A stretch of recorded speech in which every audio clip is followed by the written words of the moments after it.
এমন তিনজন কালো ব্যক্তি আল্লাহর কাছে এমন পছন্দ হয়ে গেছেন, আল্লাহ রাব্বুল আলামিন তিন কালো ব্যক্তিকে দুনিয়া থাকায় অবস্থায় আল্লাহর জান্নাতের মেহমান বানিয়ে দিয়েছেন। এক নম্বরে কালো হলো আমার আপনার নবীর সাহাবী হযরতে বেলাল। কালো কিনা জোরে বলেন? এত কালো, এত কালো, বেলালকে দেখতে এত সুন্দর লাগে না। সারাটা শরীর কালো, নাক বোচা, ঠোঁট ওচা, আবার কথা বলার সময় তোতলামি কথা বলে। কিন্তু বেলাল এত দামি, এত দামি। ও মুসলমান, এশারের নামাজের আজান শুনিয়ে মসজিদ আসছো, মাগরিবের আজানের সময় সূর্যটা অস্ত চলে গেছে, ফজরের আজানের পর আবার সূর্যটা উদিত হবে। আল্লাহর সাথে বেলালের এমন একটা সম্পর্ক, এমন একটা ভালোবাসা একদিন তৈরি হয়েছে। বেলালকে মসজিদে নববী থেকে, মুয়াজ্জিন থেকে বরখাস্ত করা হয়েছে। বেলালকে কয়েকদিনের জন্য মসজিদে আজান দিতে নিষেধ করেছেন। সাহাবারা অবজেকশন দিয়েছে নবীজির কাছে। নবী, বেলাল আশহাদু আল্লাহ ইলাহা ইল্লাল্লাহ বলতে পারে না। ও নবী, এত বড় মসজিদ, আপনার মসজিদ তো দুনিয়ার শ্রেষ্ঠ মসজিদ, এই মসজিদের মুয়াজ্জিন লাগবে ভালো, কণ্ঠ অনেক সুন্দর হতে হবে। কিন্তু বেলালের আজান এত সুন্দর না, আমরা চাই বেলালকে মুয়াজ্জিন থেকে বাদ দিয়ে দেন।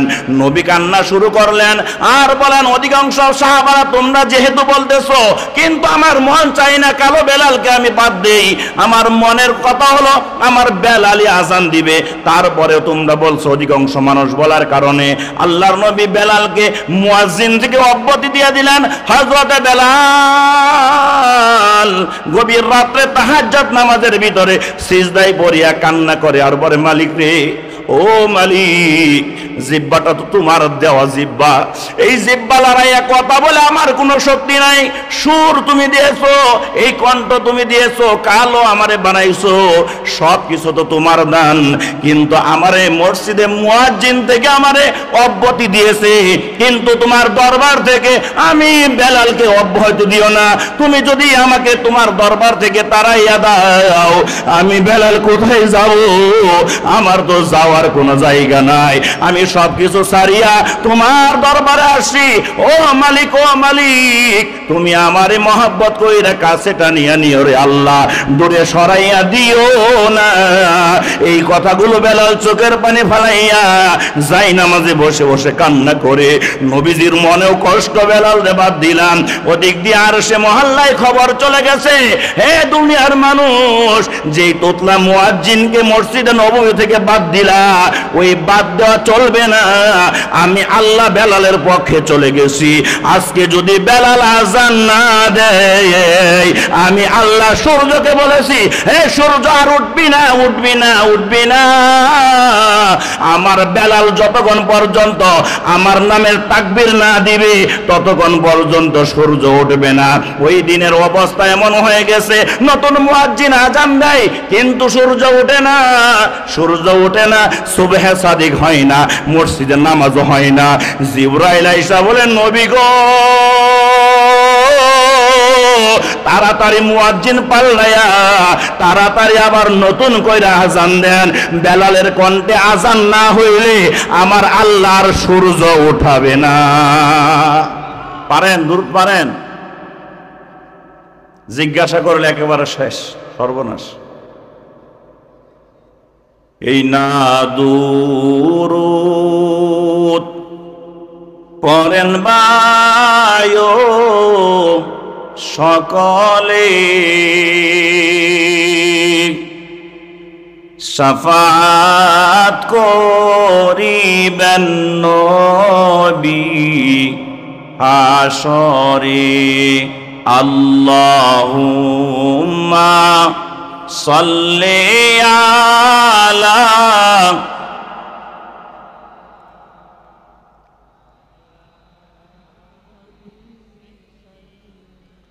আগের সে সাউন্ড কমছে না বাড়ছে?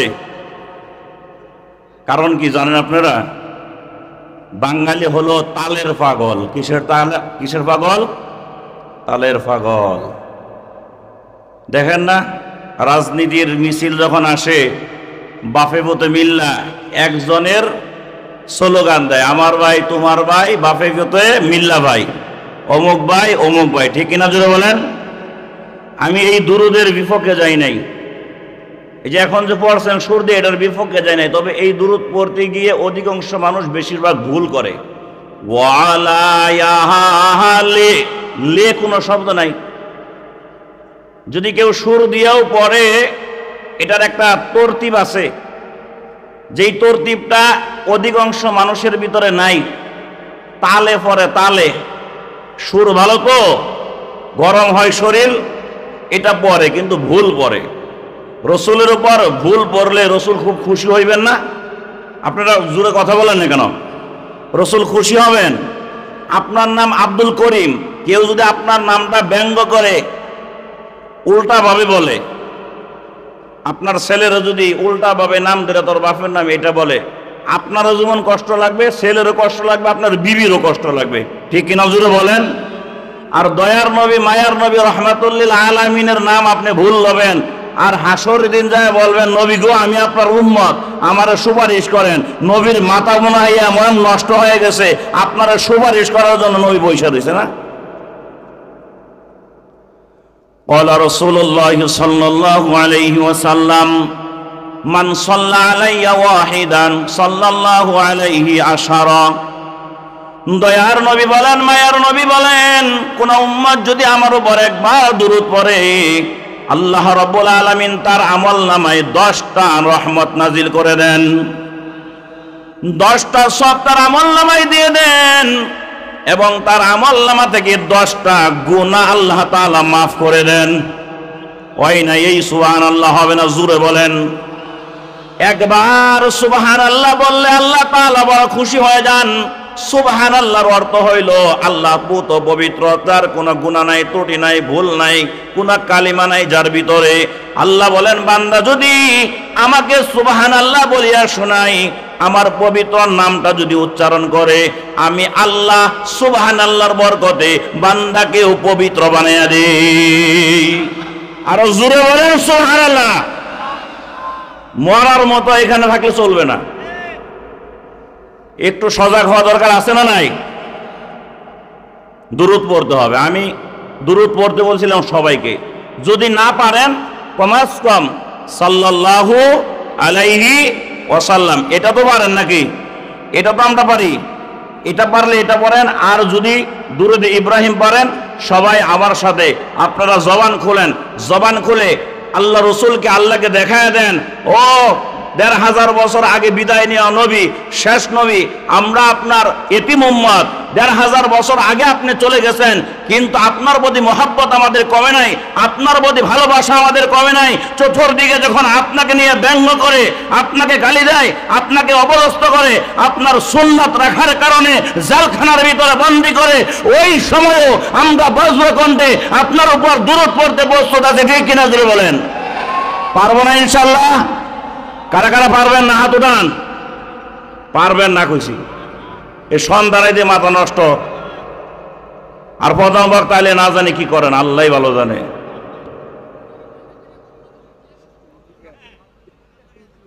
তারপরেও তো হাত উঠাইছেন, তারপরেও তো হাত উঠাইছেন নাকি? ওই যে এক মুরব্বী বক্তা বয়ান করতেছিল, অনেক সময় কান্নাকাটি করায় বয়ান টয়ান করছেন, হঠাৎ করে বলতেছেন, এখানে কে কে আছেন জাহান্নামে যাবেন? সামনে যে এক মুরব্বী তাকবীর দিয়ে আল্লাহু আকবার, আমি যাব। হুজুর কি ব্যাপার, জাহান্নামে যাবেন আপনি? না, আমি তো জান্নাতে যাব। তাহলে জাহান্নামের কথা বললে হাত উঠাইছেন কে? আমরা জানি হুজুররা সাধারণত যাকো ভালো কথাই বলে, তো আমি মনে করছি জান্নাতের কথাই বলছেন। রাগ হয়ে গেছেন মনে হয় নাকি? হইলে হইবে না, আর কি হইলে আর শুনবেন না, বাড়ি যা ঘুমাবেন, এতটুকু ঠিক না? দিল খুলে মহাব্বতে নবীজির আবেগ নিয়ে, ভালোবাসা নিয়ে একবার দুরূদ ইব্রাহিম আমরা পড়বো। রাজি আছেন সবাই ইনশাআল্লাহ? আল্লাহুম্মা সাল্লি আলা মুহাম্মাদ ওয়া আলা আলি মুহাম্মাদ।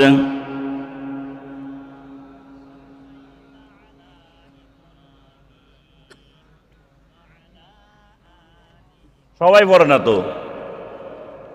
আল্লাহুম্মা বারিক আলা মুহাম্মাদ ওয়া আলা আলি মুহাম্মাদ كما باركت على إبراهيم وعلى آل إبراهيم إنك حميد مجيد सूरज ने दिया अपने सुआयु कुए पैगाम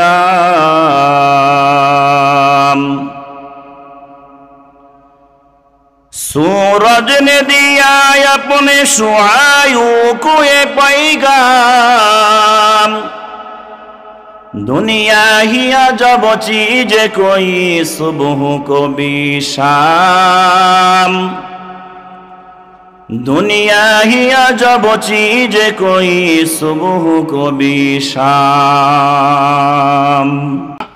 কোরআনে কারিমের কয় নাম্বার সূরা 31 কয় নাম্বার একটু মুখস্থ করে কয় নাম্বার সূরা 31 কয় নাম্বার পারা 21 সূরার নাম কি লুকমান এই লুকমান এক ব্যক্তি যেই ব্যক্তিটা এই দুনিয়ার জমিনে বসবাস করছেন কোন দুনিয়ার জমিনে এই দুনিয়ার জমিনে বসবাস করছেন কিন্তু তার কথা আরশে আজিমে পৌঁছে গেছে হইল না তো আরো জোরে আর একটু জোরে মুসলমানের আওয়াজে বীর মুসলমান ধরো আল কোরআন ফিরাইয়া আনো সেই হারানো সম্মান বীর মুসলমান নারায়ে তাকবীর আল্লাহু আকবার নারায়ে তাকবীর নারায়ে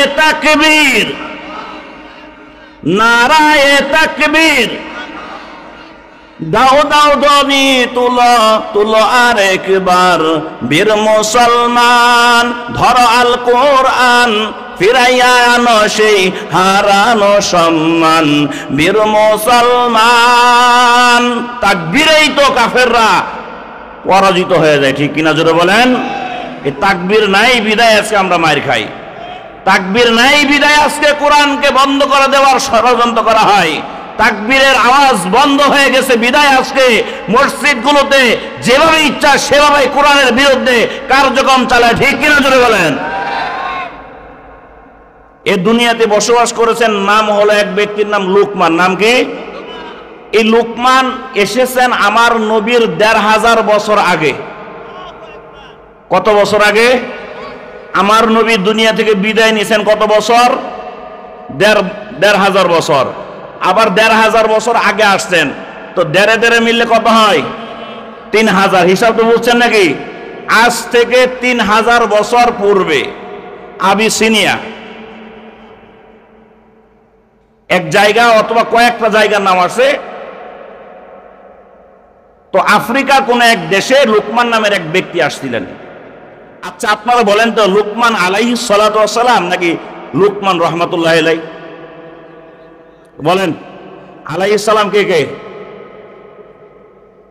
কয়েকজন আর রহমাতুল্লাহি আলাইহি কে কে আর এক পার্টি আছে এর হাত ওঠায় নাই এরা চালাক কইছে কোন দিকেই যাব না যদি ভুল হয় তাহলে তো ভুল সাইডে চলে গেলাম কোন সাইডেই নাই এরা নীরবতা পালন করতেছে আসলে কি আলাইহিস সালাম না রহমাতুল্লাহ আলাইহি হ্যাঁ এখানে আমাদের মন গড়া ব্যাখ্যা দ্বারা চলবে না একটু সামনে বাড়লে এই ঘটনাটা আসবে আজকে শিক্ষা যাবেন ইনশাআল্লাহ পারবেন ইনশাআল্লাহ তবে লুকমান নামের ব্যক্তি আমার আপনার নবী দুনিয়াতে আসার ১৫০০ বছর আগে আসছেন কয় হাজার বছর ১৫০০ বছর আগে আসছেন আইয়ুব নবীর জামানায় কার জামানায় আইয়ুব নবীরে চিনেন কোন আইয়ুব নবী প্রেম কইরাছেন আইয়ুব নবী তার প্রেমে রহিমা বিবি গো তারে 18 সাল কিরাই খাইলো 18 সাল কিরাই খাইলো তবুও প্রেম ছাড়লো না প্রেমের মরা মোটামুটি পারে সুতারা ঠিক কিনা জোরে বলেন আসলে কেউ প্রেম কইরা পানিতে মরছে এমন মানুষ 22 হয়েছে কেউ দেখছেন মুরব্বীরা দেখছেন আপনারা প্রেম করছে পানিতে পড়ে মরছে এটা ডুবে নাই এমন একজন মানুষ দাঁড়ায় বলেন তো আমি দেখছি বলেন তো আছে কেউ প্রেম কইরা মরুক আর প্রেম না কইরা মরুক, পানিতে পরে মরলে এটা ডুববাই যায়, ঠিক কিনা জোরে বলেন? যে ব্যক্তি এই গানটা বানাইছে তার আবেগকে মানুষের সামনে ভাইরাল করার জন্য, সে জনপ্রিয়তা পাওয়ার জন্য একেবারে একটা মিথ্যা কথা সমাজে চালাইয়া দিছে। এটা বুড়াও শুনে, বুড়িও শুনে, ইট খোলাও শুনে, রাস্তায় শুনে, আইসক্রিমওয়ালাও শুনে, বাসাবাড়িতেও শুনে, যাত্রা প্যান্ডেলও শুনে, আর বৈশা বৈশা কান দিয়ে, অথচ পুরাটা কথাই মিথ্যা, ঠিক কিনা জোরে বলেন? আইয়ুব নবী কি রহিমার প্রেমে বইরা 18 সালে এই প্রকার যারা সহ্য করছেন না? আইয়ুব নবীর শরীরে যখন ঔষধ আসছে, রোগ আসছে, আইয়ুব নবী আল্লাহর শুকরিয়া আদায় করছে। যখন আল্লাহর পক্ষ থেকে আইয়ুব নবীকে সুস্থতা দেওয়া হয়, পরিপূর্ণ সুস্থ হয়ে গেছে, একদিন হযরত আইয়ুব আলাইহিস সালাতু ওয়াস সালাম কান্না করে দাড়ি ভিজায় ফেলছেন, মুখ ভিজায় ফেলছেন। জিজ্ঞাসা করে, ও আইয়ুব, তুমি এতদিন পর্যন্ত পুকে খাইলো, তোমাকে সারা শরীর গাও হয়ে গেল, তুমি এত কান্দো নাই, আজকে কেন তুমি এত কান্দো?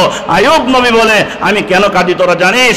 আমার শরীরে যতদিন রোগ ছিল, আমি যতদিন অসুস্থ ছিলাম, আমি আমার মালিককে 1 সেকেন্ডের জন্য ভুলি নাই। যখন থেকে আমার শরীরটা সুস্থ হয়ে গেল, আমি আইয়ুব আল্লাহকে ডাকি, কিন্তু আমি আমার আল্লাহর ওই আগের ভালোবাসাটা আমি পাই না, যেই ভালোবাসাটা আমি অসুস্থ অবস্থায় পেয়েছি। আল্লাহু আকবার বলেন। রহিমার প্রেমে পড়ে নাই, আল্লাহর প্রেমে। কার প্রেমে জোরে বলেন? আল্লাহর প্রেমে বইরা এই কষ্ট সহ্য করছেন। আর মানুষ বলে 18 সাল পোকাই খাইলো, তবুও প্রেম ছাড়লো না, প্রেমে মরা জলে ডুবে না। মিথ্যা কথা এগুলো। হযরত আইয়ুব নবীর জামানায় লোকমান নামের একজন কালো ব্যক্তি ছিল। কি ব্যক্তি জোরে বলেন? কালো ব্যক্তির দাম আল্লাহর কাছে আছে না নাই? জোরে বলেন, আল্লাহর কাছে কালো ব্যক্তির দাম আছে না নাই? অথচ আমাদের কাছে কালো ব্যক্তির দাম নাই। মাইয়াটা বিবাহ দিবেন, 50-60টা আলেম ওলামা আসলো, কিন্তু সুন্দর চেহারা না, এই জন্য আপনি বিবাহ দিলেন না। ছেলেটাকে বিবাহ করাবেন, ছেলের কাছে ভালো লাগছে, বাবাই বলে তুই একা দেখলে হবে না, যা দেখি নাক ঠিক আছে কিনা, ঠোঁট ঠিক আছে কিনা, মেয়ের মা ঠিক আছে কিনা। ছেলের বাপে দেখে আসার পর ছেলের মাই বলে তোমরা দেখলে বুঝবা না, যা দেখি চুল লম্বা আছে কিনা, হাত পাও ঠিক আছে কিনা, কাজকর্ম করতে পারে কিনা। 3 জনে দেখার পর পণ্ডিত আছে, কিছু এলাকার পণ্ডিতরা বলে আমরাও দেখতে হবে মেয়েটা সুন্দর কিনা। বিবাহ করার আগে একটা মেয়েকে বারবার দেখিয়া বারবার তার সাথে জিনা করা হয়, কিন্তু মেয়েটা যদি কালো হয় আর গরিব হয়, ওই মেয়েটার ভালো জায়গায় বিবাহ হয় না। যত বড় বুজুর্গ ব্যক্তিরা থাকুক না কেন, কালো মাইয়া ছেলের বউ বানাইতে চায় না, ঠিক কিনা? জোরে বলেন ঠিক কিনা? অথচ আল্লাহ রাব্বুল আলামিনের কাছে কালো কিসকিসে কালো, পাতিলের তলা ফেল, এমন 3 জন কালো ব্যক্তি আল্লাহর কাছে এমন পছন্দ হয়ে গেছেন, আল্লাহ রাব্বুল আলামিন 3 কালো ব্যক্তিকে দুনিয়া থাকায় অবস্থায় আল্লাহর জান্নাতের মেহমান বানিয়ে দিয়েছেন।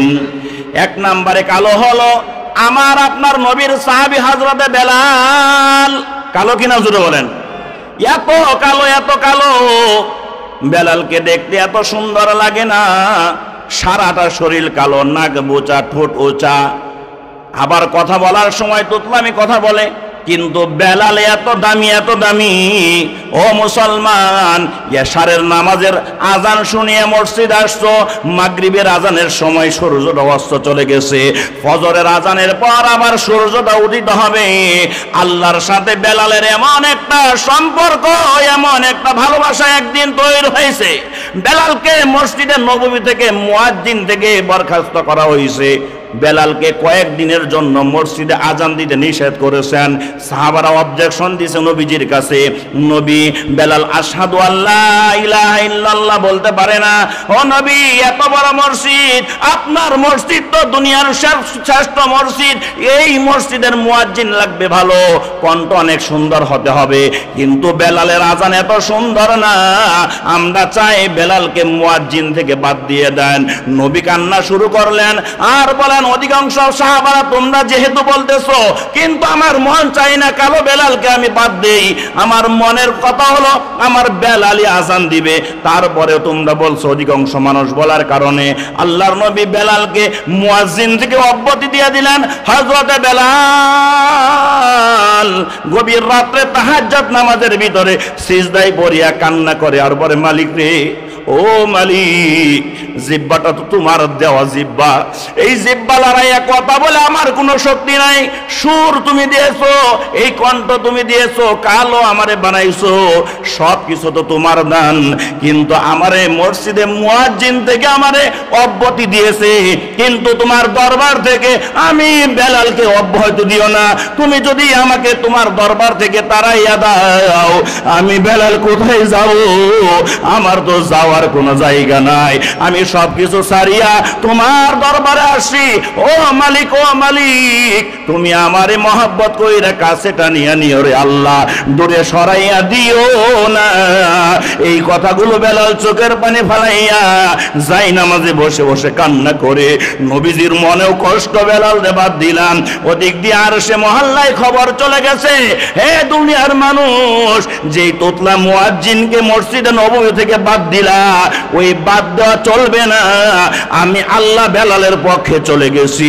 আজকে যদি বেলাল আজান না দেয়, আমি আল্লাহ সূর্যকে বলেছি, হে সূর্য আর উঠবি না, উঠবি না, উঠবি না। আমার বেলাল যতক্ষণ পর্যন্ত আমার নামের তাকবীর না দিবে, ততক্ষণ পর্যন্ত সূর্য উঠবে না।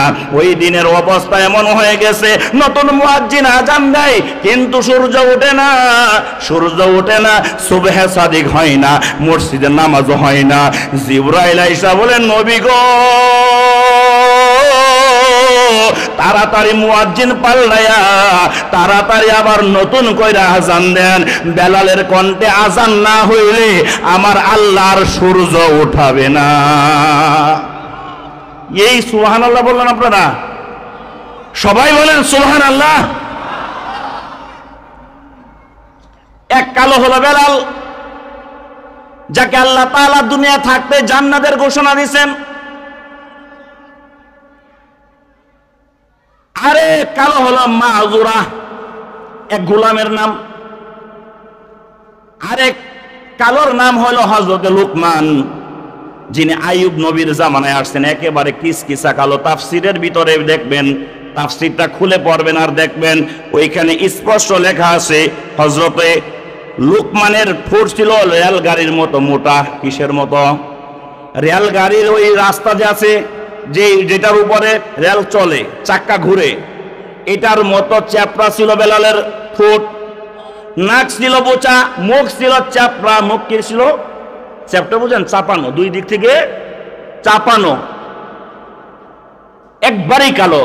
তিনটা বর্ণনা আসছে। কোন বর্ণনায় লুকমান ছিলেন দর্জি। দর্জি, দর্জি ছিলেন তো? কি করে? দাও বডি বানায় নাকি? কি করে? কাপড় সিলায়, জামা বানায় দেয়, ঠিক কিনা জোরে বলেন? আর কেউ কেউ বলছেন লুকমান ছিল কাঠ মিস্ত্রি। কি মিস্ত্রি? এই জন্যই কোনো মানুষকে দেখবেন যারা কাঠের কাজ করে কলমটা এইখানে রাখে। কেউ কেউ বলছেন লুকমানের অনেক জ্ঞান ছিল, এই জন্য কলম এইখানে রাখতো, এই জন্য তারা অনুসরণ করে, অনেকে বলে আর কি। আর 3 নাম্বার হলো লুকমান ছিল বকরি চড়াইতো, বকরির রাখাল ছিল। কি ছিল? তবে বেশিরভাগ মানুষের বর্ণনা হযরতে লুকমান বকরি চড়াইতো। কি চড়াইতো? বকরি চড়াইতো, ছাগল চড়াইতো, উট চড়াইতো, দুম্বা চড়াইতো, রাখালগিরি করতো। এক বাড়িতে বছরে কাজ করতো। বছরে কাজ বুঝলেন? আগে বছরে কামলা ছিল না, 1 বছর কাজ করবা, ঈদের সময় 2টা ট্যাটন লুঙ্গি দেবো, 1টা গেঞ্জি দেবো, 2টা শার্ট দিব, আর 700 টাকা দিব। ঠিক কিনা ধরে বলেন? এভাবে আগে বছরে কাজ ছিল। মুরব্বীরা ভালো জানবেন আমাদের থেকে। বছরের পর বছর কাজ করতো। হযরতে লুকমানও এক বাড়িতে কাজ করতো। একেবারেই কালো ছিল। কি ছিল ভাই? কালো, একেবারেই মিচমিচে কালো ছিল।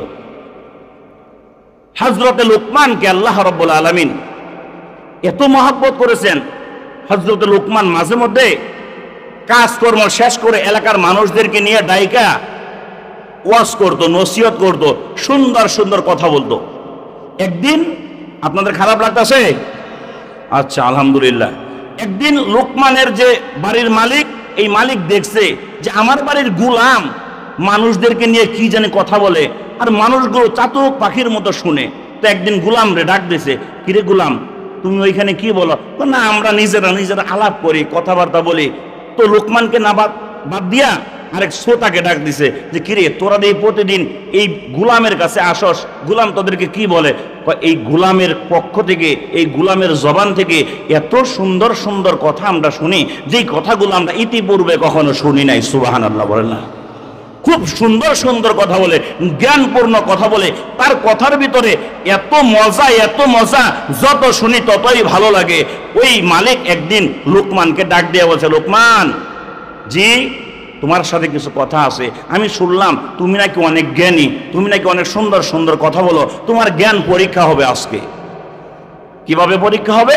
আমার যে বকরি আছে, এই বকরি জবাই করো, একটা বকরি তুমি জবাই করো। জবাই করছে, বলছে বকরি, পুরা বকরি থেকে তুমি দুইটা অংশ আনবা, যেই দুইটা অংশ বকরির ভিতরে সবচেয়ে দামি। সুবহানাল্লাহ পড়েন না? কয়টা অংশ? দুইটা অংশ। লোকমান বকরি জবাই করলেন, জবাই করে জিহ্বা এবং যে কলব, এই দুইটা নিয়ে আসলেন, মালিকের কাছে পেশ করছে। এই দুইটা সবচেয়ে দামি। মালিক বললেন, আরেকটা কাজ করো, এখন যাইয়া আরেকটা বকরি জবাই করো, জবাই কইরা ওই বকরি থেকে সবচেয়ে নিকৃষ্ট দুইটা অংশ তুমি আমার কাছে নিয়ে আসবা। লোকমান গেলেন, যা জবাই করলেন, জবাই করে আবার জিহ্বা এবং কলবটা নিয়ে আসলেন। আইনা মালিকের কাছে দেওয়ার পর মালিক বলতেছে, কি ব্যাপার? আগে বললাম উৎকৃষ্টটা আনার জন্য, ভালোটা আনার জন্য আল্লাহ জিহ্বা আর কলব আনলা, আর এখন বললাম নিকৃষ্ট আনার জন্য তুমি আবার এটাই আনলা, ব্যাপারটা কি? ব্যাপারটা কি? হযরত লোকমান বলেন, আমার আল্লাহ আরশে আজিম থেকে দুনিয়ার মানুষের সার্টিফিকেট বর্ণনা করেন। দুনিয়ার মানুষের সারা দেহ থেকে দুইটা অংশ যদি পবিত্র হয়ে যায়, দুইটা অংশ যদি পাক হয়ে যায়, দুইটা অংশের ভিতরে যদি ভেজাল না থাকে, ওই ব্যক্তিটার পুরা বডিটা আল্লাহর কাছে কবুল হয়ে যায়। সুবহানাল্লাহ বলে। এক নম্বরে দুই ঠোঁটের মধ্যখানে জিহ্বা, এই জিহ্বা যার ভালো, তার কথাবার্তার দ্বারা মানুষ কষ্ট পায় না। এই জিহ্বা যার ভালো, তাকে আল্লাহ তাআলা বড় ভালোবাসেন। দুই নম্বরে হলো কলবটা যার ভালো। হাদিসে কুদসির ভিতর আল্লাহ রাব্বুল আলামিন বলেন, ইন্নাল্লাহা ইয়ানজুরু ইলা সুওয়ারিকুম ওয়ালাকিন ইয়ানজুরু ইলা কুলুবিকুম ওয়া আমালিকুম। আল্লাহর রাসূল সাল্লাল্লাহু আলাইহি ওয়াসাল্লাম হাদিসের কুদসি বর্ণনা করেন, আল্লাহ তাআলা বলেছেন, মানুষের ভিতরে সবচেয়ে দামি মানুষ ওই ব্যক্তি, যেই ব্যক্তির ধন সম্পদ আল্লাহ দেখেন না, চেহারা সুরত আল্লাহ দেখেন না। ইন্নাল্লাহা লা ইয়ানজুরু ইলা সুওয়ারিকুম, তোমাদের মধ্যে যারা আছো, তোমাদের চেহারা আল্লাহ তাআলা দেখেন না, ধন সম্পদ দেখেন না, বংশ দেখেন না, কে কোন দল করে এটা দেখেন না। তোমাদের মধ্যে কার কলবটা আল্লাহর কাছে সুন্দর, কার কলবটা আল্লাহর কাছে পবিত্র হিসাবে প্রমাণিত হয়েছে, যার কলবটা আল্লাহর কাছে প্রমাণিত হয় সুন্দর হিসাবে, আল্লাহ তাআলা ওই কলবটাকে দেখেন এবং তোমাদের নেক আমলগুলো দেখেন। যার কলব ভালো, যার নেক আমল ভালো, ওই ব্যক্তিটার গোটা শরীরটাও ভালো। সুবহানাল্লাহ।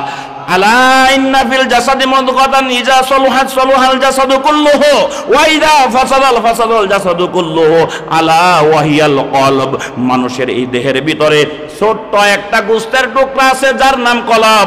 এই কলবটা যদি অসুস্থ হয়ে যায়, বান্দার গোটা শরীরটা অসুস্থ হয়ে যায়। এই কলবটা যদি সুস্থ থাকে, বান্দার গোটা দেহটা সুস্থ থাকে। এই জন্য কলব এবং জিহ্বাকে লোকমান এনে দিলেন। আবার বললেন, সবচেয়ে নিকৃষ্ট হলো জবান। যদি ভালো না হয়, বুড়া বয়সে গালি দেয়। আপনারা লক্ষ্য করে দেখবেন, যেই বুড়াগুলো, যেই মুরব্বীগুলো যৌবনকালে খারাপ কাজ করতে করতে বৃদ্ধকালে গেছে, তাদের কথাগুলো বৃদ্ধকালে এত জঘন্য, যেই জঘন্য যুবকরাও করে না, এর চেয়েও খারাপ জঘন্য কথা তাদের জবান দ্বারা বাইর হয়, ঠিক কিনা? আর যদি যৌবনকালে কোনো মানুষের কলবটা, জিহ্বাটা ভালো হয়ে যায়, ওই বান্দাটা আস্তে আস্তে বয়স হয়তো আল্লাহর কাছে প্রিয় হয়ে যায়। ওই বান্দার কথার ভিতরে মাধুর্য থাকে, ওই বান্দার সম্মান আস্তে আস্তে মানুষের কাছে বাড়তে থাকে, ঠিক কিনা? হযরত লোকমান আনলেন এখন দুই অংশ, যেটা সবচেয়ে নিকৃষ্ট আর যেটা উৎকৃষ্ট, ঘুরে ফিরে ওই দুইটাই একই জিনিস, ঠিক আছে? জিহ্বা আনলেন এবং কলব আনলেন। জিহ্বা ভালো তো দেহ ভালো, কলব ভালো তো দেহ ভালো, কলব ভালো না দেহ ভালো না, জিহ্বা ভালো না দেহ ভালো না। তো এই লোকমান আইয়ুব নবীর জামানায় আইসায় সে আল্লাহর কাছে সব সময় কান্না করত আর ইবাদত করত। আল্লাহ রাব্বুল আলামিন আরশে আজিম থেকে লোকমানের এই মনের অবস্থা দেখা একদিন জিবরাইলকে ডাক দিয়েছেন। সুবহানাল্লাহ বলেন না একটু? কাকে ডাক দিয়েছেন? জিবরাইল আলাইহিস সালাতু ওয়াস সালামকে ডাক দিয়েছেন। ডাক দিয়ে বলছেন, জিবরাইল তুমি কার কাছে যাও? আমি তো নবীদের কাছে যাই আপনার হুকুমে। আজকে একটা এমন ঘটনা ঘটাইবো যেটা ইতিপূর্বে আর হয় নাই। সুবহানাল্লাহ বলেন না? এই নবী কি ভোট দেয়া হয়? নবী কি বানানো হয়? ইলেকশন করে নবী বানানো যায়? কথা বলেন, বানানো যায়? এখন বাংলাদেশে কিছু কিছু মানুষ বলে নতুন নবী পাইছে। আপনারা শুনেন নাই? গোলাম আহমদ কাদিয়ানী নামের একজন, সেও বলে নবী হইছে। নাউজুবিল্লাহ বলবেন কখন? আরো জোরে বলেন নাউজুবিল্লাহ।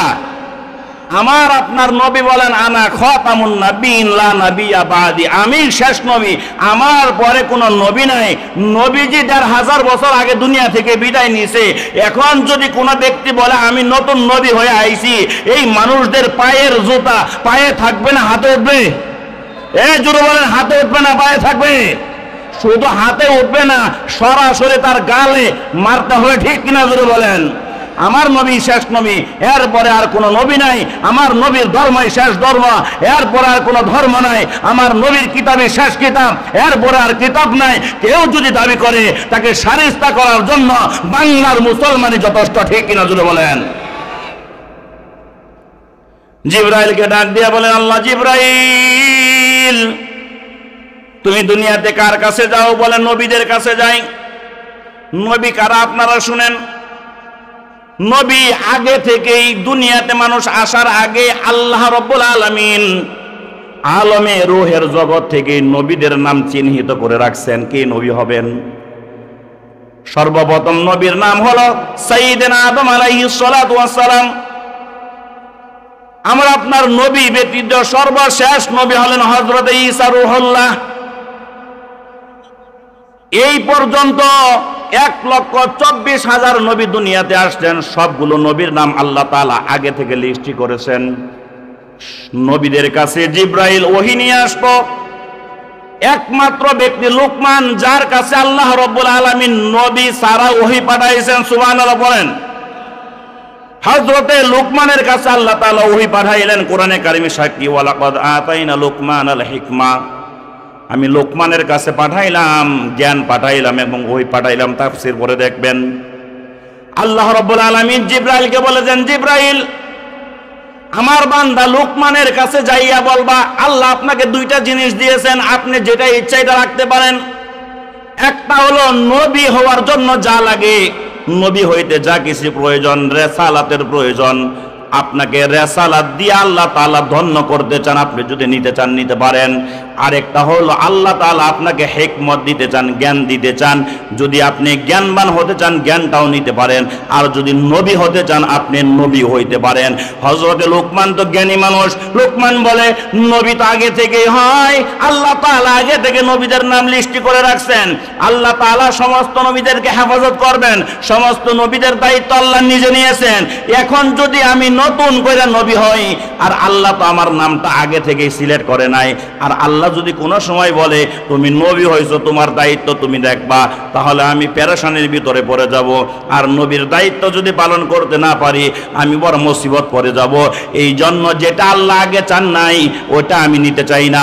তবে পৃথিবীর সমস্ত মানুষকে জ্ঞানবান হইতে আল্লাহ বলেছেন, আমি জ্ঞানবান হতে চাই, আমি নবী হইতে চাই না। জোরে বলেন সুবহানাল্লাহ। তাহলে আলাইহিস সালাতু ওয়াস সালাম তো নবীদের নামের পরে লাগানো হয়। যেহেতু লোকমান বলে আমি নবী হইতে চাই না, তাহলে লোকমান আলাইহিস সালাতু ওয়াস সালাম হবে না, ঠিক কিনা? বুঝেন নাই কথাটা? এখন লোকমান আলাইহিস সালাতু ওয়াস সালাম হবে না। লোকমান